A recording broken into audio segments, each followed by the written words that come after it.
नाजरीन अदाबज गुजरी शुमारा न लेगे हाजिर है जमात लिबानिया दे पेश है खबरों की तफसीर। वजीर आला उमर अब्दुल्ला ने राजभवन का मुलाजमीन पर इल्जाम आयद किया कि वे मुंतखब हुकूमत को एहतराम किए बगैर ते वजीराना मतला किए बगैर बलडोजर चला रहे हैं। मीडिया से गलबात करता हुआ उन्होंने क्यों कि इस तरह का इकदाम हुकूमत न कमजोर करने की कोशिश है।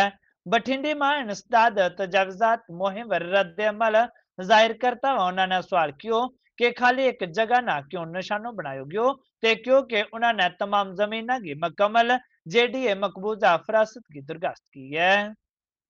मर्जी से बिना इलेक्टेड गवर्नमेंट की इजाज़त लिए, बिना कंसर्न्ड मिनिस्टर को कॉन्फिडेंस में लिए बुलडोज़र इस्तेमाल करें,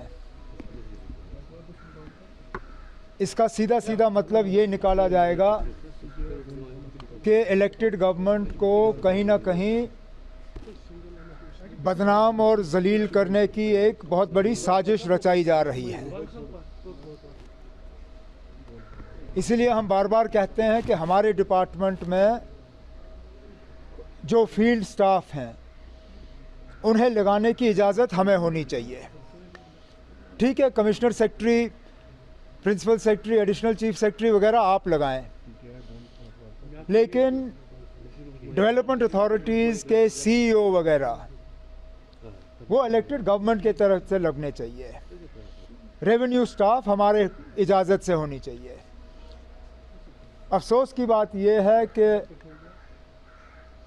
इन पोस्ट्स पे बिना हमसे मशवरा किए हुए, बिना हमसे बात किए हुए अफसर लगते हैं और फिर वो अफसर कहीं और से डिक्टेशन लेके बुलडोज़र अपना निकाल के कार्रवाई जो है अपनी शुरू करते हैं।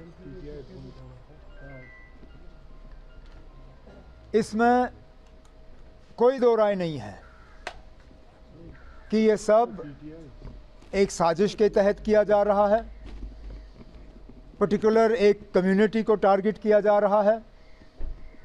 अब जब जम्मू की बात करें, क्या जम्मू में सिर्फ यही एक जगह थी जेडीए की जहां पे नाजायज़ कब्ज़े का इल्ज़ाम लगा है? मैंने डिपार्टमेंट से अब जेडीए की पूरी लिस्ट मांगी है कि कहां कहां जेडीए की प्रॉपर्टी पे लोगों का नाजायज़ कब्ज़ा है। मैं भी देखना चाहता हूं कि इस एक शख्स को इन अफसरों ने टारगेट क्यों किया। कहीं उसका मजहब तो इसके पीछे नहीं है, क्योंकि ऐसा हो ही नहीं सकता कि पूरी जेडीए की ज़मीनों पे सिर्फ यही एक नाजायज़ कब्ज़े का इल्ज़ाम है। अब हमें कहा जाता है कि हमारे कामकाज में दखल नहीं होता, लेकिन ये तो सीधा सीधा दखल है। कोई मुझे दिखाए फाइल जहां पे मिनिस्टर को इन चीज़ों के बारे में बाखबर किया गया है। भारतीय जनता पार्टी का ओबीसी मोर्चा ने आज महात्मा ज्योतिराव फुले ना उनकी चौदहवीं बरसी पर खराजी के पेश किया। समाजी असलाह तालीम ते पसमंदा अफराद की बेहतरी वास्ते उनकी खिदमत न याद किया गयो। इस तकरीब में बीजेपी का रियासती सदर एमपी सत शर्मा, जम्मू मशरकी असेंबली का एमएलए युद्धवीर सेठी भी वहां मौजूद था। माता की जय। महात्मा ज्योतिबा फुले जी अमर रहे, अमर रहे। महात्मा ज्योतिबा फुले जी अमर रहे, अमर रहे। महात्मा ज्योतिबा फुले जी अमर रहे, अमर रहे। ज्योतिराव फुले जी अमर रहे, अमर रहे। भारत माता की जय। प्रदेश अध्यक्ष शर्मा जी और हमारे राज्यसभा के मेंबर, साथ में हमारे महात्मा ज्योतिराव फुले जी, जिनको हम महात्मा ज्योतिबा फुले जी के नाम से भी जानते हैं। मेरा सौभाग्य है कि इस कार्यक्रम में, जिसमें हमने उस महान विभूति को नमन किया, याद किया। हम सब जानते हैं कि जिस समय महात्मा जी का जन्म हुआ, उस समय एक ऐसा समय था, पूरा भारतवर्ष जो था वो कुरीतियों से भरा था। बेटियों की पढ़ने की आज़ादी नहीं थी, बेटी को अपने पाँव के ऊपर खड़ा नहीं हो, इसके लिए भी प्रयास जो थे लगातार से कुछ समाज में रहने वाले लोगों द्वारा किए जाते थे। स्वच्छता नहीं थी, मंदिरों में सभी जातियों का जाना जो था वो नहीं था। किसी एक जाति के लिए एक मंदिर, किसी दूसरी जाति के लिए दूसरे मंदिर, पानी पीने की भी जो थी कई लोगों को मनाही थी। ऐसे समय में महात्मा जी का जन्म और अपना पूरा जीवन जो था उन्होंने सर्वस्व अपने इस समाज के लिए जो था वो बलिदान किया, एक समाज सुधारक के रूप में, जिन्होंने बेटी बचाओ बेटी पढ़ाओ उसकी शुरुआत उन्होंने अपनी धर्मपत्नी सावित्री राव फुले जी से की। उनको पढ़ाया भी, उनको अपने पाँव पर भी खड़ा किया और पहली अध्यापिका बनाने का जो कुशल कह सकते हैं नेतृत्व वो उन्हीं के माध्यम से हुआ। उस महान विभूति को आज हमने सब याद किया है, उनको नमन किया है। हम सब उनके इस पुण्य तिथि के ऊपर यही एक सच्ची श्रद्धांजलि होगी कि हम सब उनसे प्रेरणा लेकर जिस कार्य की शुरुआत उन्होंने की थी, आज देश के प्रधानमंत्री जी उस कार्य को आगे बढ़ा रहे हैं, हम भी उन्हीं कार्यों को आगे बढ़ाएं ताकि देश विकसित देशों की श्रेणी में आगे हो। एमपी जुगल किशोर शर्मा, एमएलए राजीव भगत ते साबका एमएलए अश्वनी शर्मा ने सूबेदार रविंदर सिंह का करगो दूर कियो ते उनकी शानदार कामयाबी पर उन्ना इजाजत नवाजियो। रविंदर सिंह ने 6 ते 18 नवंबर तोड़ी मिस्र में मनकदा शूटिंग वर्ल्ड चैंपियनशिप में हिंदुस्तान की नुमाइंदगी की, जिहां उसने 50 मीटर एयर पिस्टल मुकाबला में गोल्ड मेडल जीत्यो है। आर्मी चैंपियन बन गए, मुल्क को नाम रोशन कियो है। बॉडी चैम्पियनशिप में पिस्टल शॉट में जो निशाना लगाया उसकी वजह से गोल्ड मेडल जो है वो भारत को मिला है और भारत ने इस चैम्पियनशिप में गोल्ड मेडल जो है वो जीता है। हमारा रविंद्र जो है इसने जिताया है और ये रविंद्र जी जो हैं ये जो हमारा गांव है हरसा दब्बड़, यहीं के रहने वाले हैं और इनके साथ इनके माता पिताजी भी जहाँ हैं और राजीव भगत जो जहाँ के विधायक हैं, हमारे पूर्व विधायक अश्विनी जी और बाकी सारी टीम। आज हमारा यहाँ पर कार्यक्रम था रविंद्र सिंह जी को सम्मानित करने का, इसका मनोबल बढ़ाने का और साथ में इनके माता पिताजी का आभार प्रकट करने का कि आपने अच्छे संस्कार अरविंद्र को दिए। ये भारत के लिए जो है वो गोल्ड मेडल जीत कर लाया है। मैं चाहूँगा कि भाई जिस तरह से देश के प्रधानमंत्री स्पोर्ट्स को बढ़ावा दे रहे हैं, खेलों को बढ़ावा दे रहे हैं, इससे भारत का नाम और ऊंचा होगा और हमारे नौजवान आगे बढ़कर भारत के लिए जो है वो मेडल जो है वो लाएंगे। मेरे घर में मेरा जो ग्रैंड वेलकम किया है उसका तहे दिल से शुक्रिया करता हूँ। आज जो मुझे देख रहे हैं मेडल जो मैंने गले में डाले हैं, इसका श्रेय जाता है मेरे जो कोच हैं नायब सूबेदार मनोज कुमार और मेरी वन जैकरिफ रघु प्रताप पलटन, मेरा जो आर्मी मार्क्समैनशिप यूनिट है यहाँ मैं अभ्यास करता हूँ और मेरी फैमिली, मेरे माता पिता और जो मेरा गांव है, मेरा बिश्ना है, जिन्होंने मेरी उनकी ब्लेसिंग रही है हमेशा कि ये बच्चा आके जाके गांव का, बिश्ना का, जम्मू का, पूरे देश का, पूरी इंडियन आर्मी का नाम ऊंचा करे। और वो दिन मेरा 8 नवंबर को जब मैंने कायरो इजिप्ट में वर्ल्ड चैंपियन में 569 आउट ऑफ 600 स्कोर मार के गोल्ड मेडल हासिल किया और अपना भारत का तिरंगा जो विदेश की ज़मीन में जाके लहराया, वो खुशी का पल बहुत ही सराहनीय था। जम्मू कश्मीर नेशनल कॉन्फ्रेंस की वर्किंग कमेटी को इजलास पार्टी सदर डॉक्टर फारूक अब्दुल्ला, नायब सदर ते वजीर आला उमर अब्दुल्ला, कवीना का वजीरा ते दिगर रहनमा की सदारत में पार्टी हेडक्वार्टर नुआय सभा श्रीनगर में मुनक्किद हुओ। यो सिलसिलो लगातार दूजा त्याड़ा भी जारी रहो।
इंटरनेशनल हिंदू काउंसिल ने अज जम्मू में एक प्रेस कॉन्फ्रेंस की ता इस मौका पर तंजीम का कौमी जनरल सेक्रेटरी दव्यांश यादव ने क्यों कि राम राजा का क्याम वास्ते जड़ो फतह को झंडो लहरायो गयो है और हिंदुस्तान ने हिंदुइज्म का रोशन मुस्तकबल की अलामत का तौर पर पूरी दुनिया को लीडर बनाया गो। उन्होंने श्री माता वैष्णो देवी यूनिवर्सिटी में मेडिकल सीटा के अलाटमेंट के मुतल्लिक तनाजा पर भी तशवीश गुजार करता वहां क्यों कि अगर इस रिजर्वेशन ना फौरी तौर पर बंद नहीं किया गया तो मुल्क भर में पुरतशद्दद एहतजाज किया जाएगा। राम के जन्म स्थान पर अभी 2 दिन पूर्व हमने विजय पताका के रूप में राम राज्य की स्थापना के लिए जो विजय ध्वज फहराया है वह सनातन और हिंदू धर्म के उज्जवल भविष्य के प्रतीक के रूप में आने वाले समय में भारत सारी दुनिया का सिरमौर बनेगा और भारत माता विश्व गुरु के रूप में सारी दुनिया में स्थापित होगी, ये हमारा संकल्प है। यहाँ जम्मू कश्मीर की पिछले 30-35 वर्षों की घटनाओं से कोई भी अपरिचित नहीं है। पिछले दिनों पहलगांव क्षेत्र में जो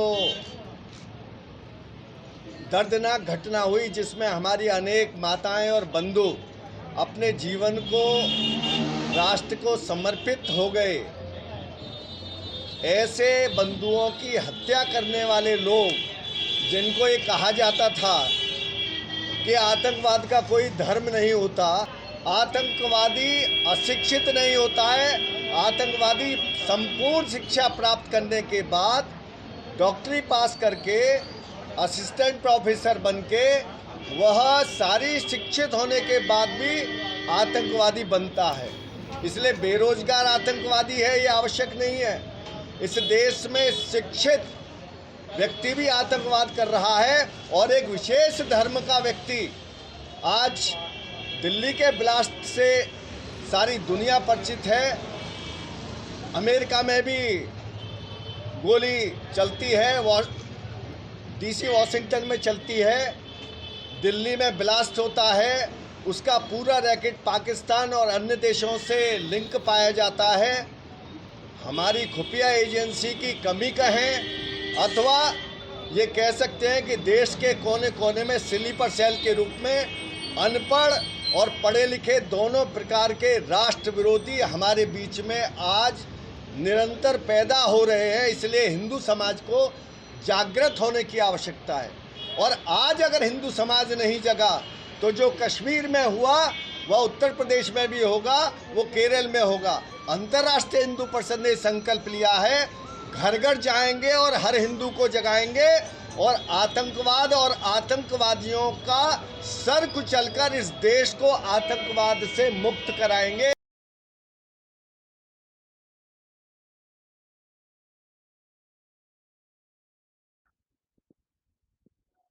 जम्मू ईस्ट का एमएलए युद्धवीर सेठी ने अज 12 नंबर 17 में गलियां ते नालियां का तमीर को इफ्तिताह कियो। उन्होंने क्योंकि 11.5 लाख रुपया की तरक्याती मनसूबा को बाकायदा आगाज किया गया है। सेठी ने लोगों ने यकीन दिलायो कि वे इलाका की तरक्की वास्ते काम करता रहेगा ता उनकी जरूरियात न फौरी पूरा करेगा। एमएलए युद्धवीर सेठी जी, नरेंद्र भाई मोदी जी। मैं कॉरपोरेशन के अधिकारियों को धन्यवाद करना चाहता हूं। आज वार्ड नंबर 17 के अंदर जो स्टेट एम्स की ऑफिस के साथ की गली है वहाँ लीड ड्रेन का 11,25,000 का काम शुरू हो रहा है।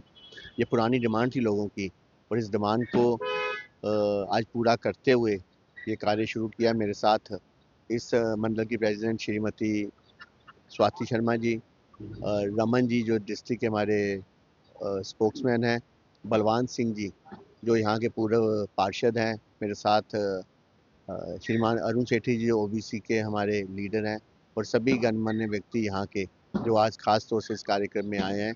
मैं एक बार फिर मीडिया के माध्यम से कहना चाहता हूँ कि जिस विश्वास के साथ आप लोगों ने हज़ारों की संख्या में वोट डाल के मेरे को जिताया है, मैं एक दिन भी चैन से नहीं बैठूंगा। 24/7 काम करके आप सबकी सेवा करता रहूँगा। आने वाले समय में भी ऐसे ही किस प्रकार से डेवलपमेंट के काम हो उसकी पूरी प्रतिज्ञा लेते हुए पूरे विधानसभा को सबसे आगे लेके जाऊंगा। एमएलए प्रोफेसर गारूराम भगत ने जसोरगरा आरसपुरा मात्रै नवी गलियां ते नालियां की तामीर को इफ्तिताह कियो। साबका सरपंच सुशील शर्मा ते मकामी लोग हुआ मौजूद था। भगत ने क्यों के फंड्स को बंदोबस्त उस समय क्यों गयो जब रिहायशियों ने गलियां की खराब हालत के बारे में तशवीश को अजहर कियो। उन्होंने तरक्की ते अवामी बहबूद वर लगातार तवज्जो देने को यकीन दिलायो। जसौर गांव में तकरीबन 3 लेन ड्रेन के जो काम है वो कंप्लीट हुए और उनका आज यहाँ उद्घाटन किया गया है। तो ये मेन ये गलियां थी जिनको आज यहाँ पक्का करवाया गया है और ये गलियों की हालत काफ़ी ख़राब हो चुकी थी और लोगों को आने जाने में बहुत ज़्यादा परेशानी, बहुत दिक्कत होती थी। तो ये मेन गली है जिससे पूरा गांव जो पूरी पंचायत जो है इसको गली को इस्तेमाल करती है। तो काफ़ी दिक्कत थी इस गली की वजह से। तो ये तकरीबन 7 लाख रुपए की लागत से ये 3 जो लिंक हैं ये तैयार किए गए हैं, बनाए गए हैं। तो इससे काफ़ी सुख सुविधा जो है वो पूरे गांव को मिलेगी। और आप देख रहे हैं कि हमारे साथ हमारे सरपंच सुशील जी, हमारे सरपंच बिन्नी जी और हमारे पंच सोम जी और सभी यहाँ के जितने मौजूद लोग हैं इस काम के लिए यहाँ जमा है। तो मैं इनको सबको बहुत बहुत मुबारकबाद देना चाहता हूँ और सभी पूरा गांव खुश है क्योंकि ये काफ़ी इनकी पुरानी डिमांड थी जो आज पूरी की गई है। तो इसी तरह और भी यहाँ 1-2 लिंक हैं जिसके लिए मुझे सरपंच साहब कह रहे हैं कि उनको भी तैयार करना है।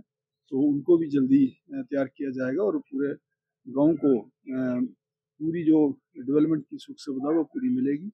इसी तरह और भी यहाँ बिजली के काम भी हैं, पेंडिंग काम है, उनको भी करवाया जाएगा। पुरानी मार्ग थी जहाँ पर लुक डाली थी, पहले ब्लैक टॉपिंग का काम हुआ था लेकिन वो पानी की वजह से ठीक नहीं चल रहा था।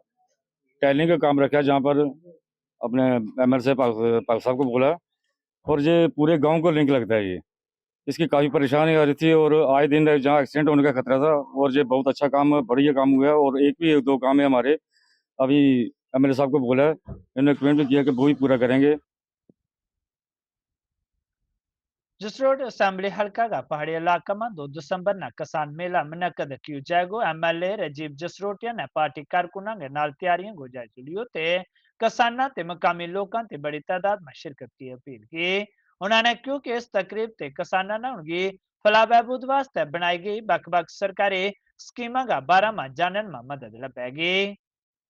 ये देहात का क्षेत्र है जसरोटा और मैंने माननीय मंत्री साहब जावेद अहमद डार साहब उनसे एक प्रार्थना की थी और हमने पहले करना था मगर इस नेचुरल कैलेमिटी की वजह से हम कर नहीं सके और उन्होंने मेरे को समय दिया है क्योंकि ये देहाती कॉन्स्टिट्यूंसी है, देहाती इलाका है। लगभग 90% लोग का व्यवसाय किसानी पे टिका हुआ है और हमारी जो इस कॉन्स्टिट्यूंसी की लोगों की बैकबोन ऑफ जो इकॉनमी है वो भी एग्रीकल्चर है। तो उसी के संदर्भ में हमने एक किसान मेला जसरोटा में प्लान किया था। मंत्री साहब का मैंने समय लिया है 2 तारीख को। तो आपके माध्यम से भी एक लोगों का फीडबैक हो जाए, लोगों से फीडबैक लिया है और आपके माध्यम से मैं निवेदन भी करना चाहता हूँ कि तमाम जसरोटा कॉन्स्टिट्यूंसी और इसकी पेरिफेरीज में जितने भी किसान साथी रहते हैं उनको एक अपॉर्चुनिटी है। मंत्री साहब रहेंगे, डिपार्टमेंट रहेंगे, एग्रीकल्चर एंड अलाइड डिपार्टमेंट्स वो सारे साथी वहाँ रहेंगे। सरकार ने क्या क्या योजनाएं शुरू की क्योंकि मोदी साहब का एक लक्ष्य है कि किसान की आय दुगनी करना और जब मैंने मंथन और चिंतन किया बहुत सारी स्कीमें एग्रीकल्चर और अलाइड डिपार्टमेंट से रिलेटेड किसानों के लिए हैं। अब हिच कहाँ है, परेशानी कहाँ है कि बड़े सारे फार्मर्स को इन स्कीम्स का जो सरकार की तरफ से चलाई गई स्कीम्स हैं उनका पता नहीं। तो पता करवाने के लिए एक पहल, एक छोटा सा प्रयास हमने माननीय एग्रीकल्चर मिनिस्टर्स को के माध्यम से करने का हमारा प्रयास है कि एक सेंटर पॉइंट से इसका शुरुआत की जाए। फिर इसको मेरी कोशिश है कि ब्लॉक लेवल पे लेके जाएं, ब्लॉक लेवल से इसको पंचायत लेवल पे लेके जाएं ताकि लोगों को पता तो लगे सरकार हमारे लिए कर क्या रही है।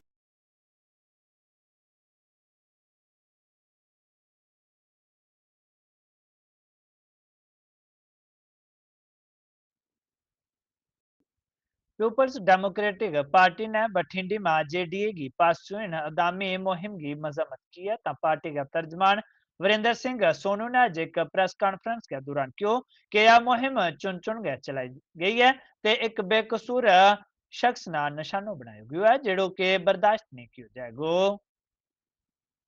साहब से सीधा सवाल है हमारी पार्टी का और हम सबका। चीफ मिनिस्टर साहब, इस पर आपको जवाब देना पड़ेगा, स्टेट कैबिनेट को इस पर जवाब देना पड़ेगा कि ये जो डिमोलिश ड्राइव है, क्या ये आपने सिलेक्टेड टारगेट किलिंग, इसको मैं नाम दूंगा, ये सिलेक्टेड टारगेट किलिंग है क्योंकि सिलेक्ट करके एक 3 मरले के मकान को वो आपने बड़े बड़े जो लोगों के पास मकान थे उनकी प्रॉपर्टी तो आप अटैच करते हो, 100 कनाल जमीन आप अटैच करते हो। एक गरीब का 3 मरले का मकान आपने उजाड़ दिया सिर्फ इसलिए कि शायद वो सच की बात करता था, सिर्फ इसलिए कि वो सरकार से सवाल पूछता था।